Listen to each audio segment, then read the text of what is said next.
Hello, my friend. Crystal DeCuna here, Chief Experience Officer at The Inside View, and I'm excited to dive into this topic with you today. So many of you ask, Crystal, what's the difference between customer service and customer experience? We get it all the time in our training sessions, and I really want to share this with you because it's something so simple, but it's something so important. And often, the terms can get really kind of muddy and married together, but they are very separate.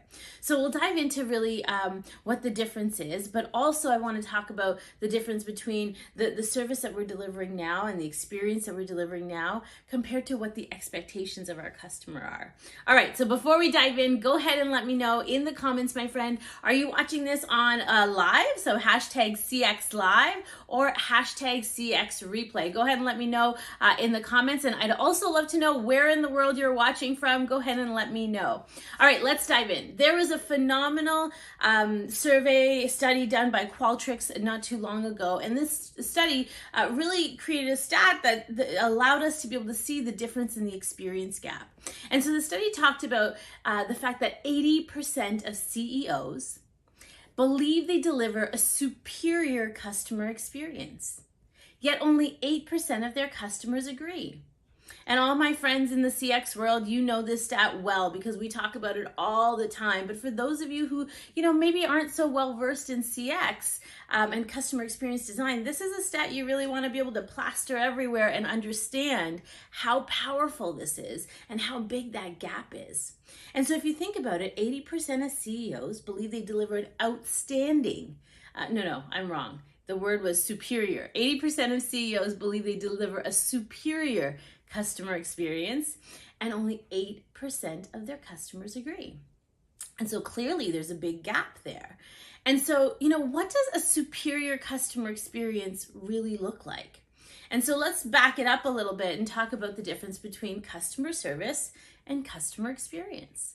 And so customer service is this, transactional thing that might be happening. Somebody has a challenge with the product or service that they bought. They come into the store, the location, and they go talk to somebody at customer service. And that customer service individual is taking care of their needs, perhaps issuing a refund. It's very transactional, right? They're following a set of rules to be able to provide a service to that customer based on their experience. Perhaps anybody buy things on Amazon lately? Go ahead and let me know in the chat if you bought things on Amazon. I know I'm a bit of an Amazon junkie. With Amazon, they've made it fantastic and very easy to refund or to be able to communicate with somebody. But that's that service that they deliver. So it's immediate. They give you the shipping label right away if you need to return something. And so when you think of customer service, it's that one-on-one interaction between the customer and somebody in the place of business that's serving them for a particular transaction, right? So it's really about the operational side. It's that transaction, it's the policies and procedures that you're following to create a good customer experience. And so the experience is what they're left with. So, the transaction is one thing, and if it was great, fantastic. If it wasn't great, well, that's going to create an experience. But that customer experience is how people feel when they're done doing business with your brand or while they're doing business with your organization, right? It's a feeling. It's what they're saying when they're not with you. It's how they're feeling about your organization when they're not with you, and it's highly emotionally intelligent. And so I would really encourage you to be able to start thinking of it that way. What are people saying about your organization? How are people feeling about the way you're doing business with them outside when they're with you, when they're with their family and with their friends, right? So that's that difference between customer service and customer experience. So now let's dive into the experience gap. So the customer experience gap, as I mentioned, 80% of CEOs believe they deliver a superior customer experience, while only 8% of their customers agree. So think of that. I'm going to share a little story about going to a restaurant. So many of you, with the pandemic, we haven't been out dining in a while, but I know we've just started opening things up here. Go ahead and let me know in the chat if you have a restaurant that you absolutely love the experience, that when they serve you and you continuously go back because of that service and that experience that you're left with. Go ahead and let me know. Give them a shout out in the chat because it's always great to recognize organizations that give us really great experiences. So I'm going to shout out one of my favorites. There is a restaurant called Earl's in Burlington, Ontario. And Earl's is, it's a great restaurant. It's got a great vibe, great atmosphere. But I have to tell you that the experience I receive time and time again is just outstanding. It is superior. And when we're trying to fill that gap between what customers think that they receive an outstanding or a superior customer experience versus what CEOs believe they deliver, it's so big because our expectations of a service experience, for example, at a restaurant, I expect that when I walk in, a hostess or a host will greet me and they'll be pleasant. I expect that they're going to take me to my table and the table's going to be clean and not sticky and there's not going to be any, dirt on the floor or on the benches. I expect that they're going to do it with a smile.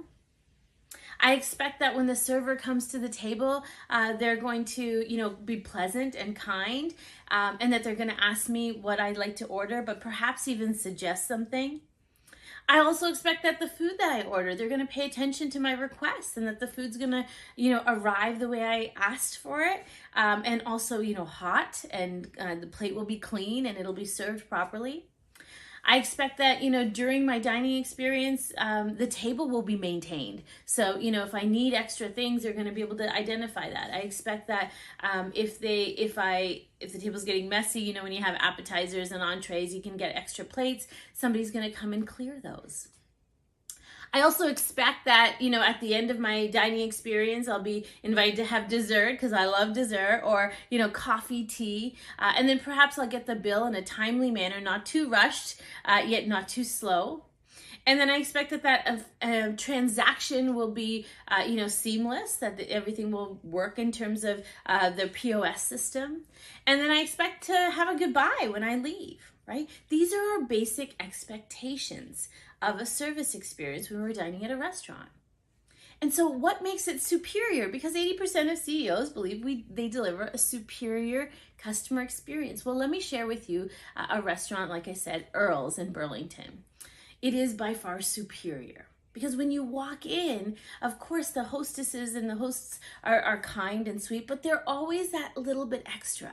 They're always, passionate and appreciate you coming in there. And the last time I went in, I had 2 guests that I was meeting there, and they welcomed me by name. Now, I don't go there that often, but for them to know my name, well, I made the reservation. So, of course, they're going to know my name, right? We're often giving our organizations all these extra little personalized information about us. It's time to use it. And so they greeted me by name. They said, thank you for choosing us. And so all those little elements really create a better connection. And then as we went to the table, the hostess walked backwards so that, her back wasn't to us, and she created some really nice banter. We sat down and one person offered to take our coats and hang them up for us. And then the server came over and created some nice chit chat before we dove into what we were going to have for our drinks and then what we were going to have for our appetizer. And so it was all the little chit chat and all the little conversations that made it a superior experience, as opposed to somebody coming up and saying, what can I get you to drink, right? Or do you know what you want to order yet, right? All those little things, the way they did it, the passion that they had for the role that they were working in, that made the difference. And so I challenge you, my friends, to make sure that when you're providing customer experience or customer service, first of all, you understand the difference. The service is that transaction and the experience is how they feel about it. But secondly, is your service delivery and the way you're creating that experience for people, is it superior or is it what's expected? And so one of the great exercises I like to do with organizations when we start to do a needs analysis before diving into like training and development and designing a program for people, let's start with a bit of a needs analysis and an understanding of where you are. What does your current process look like? And is that what a customer expects? What are you actually doing that's superior or outstanding? What is your team actually saying to a customer that's superior or outstanding? How is your body language and your tone of voice and the words we choose really providing an outstanding or superior customer experience? All right, my friends, that's it for me today. I hope this was a good nugget for you to start to analyze your business and see how you can continue to not only drive a great customer experience, but a superior customer experience. Thanks so much for tuning in, and we'll see you next week.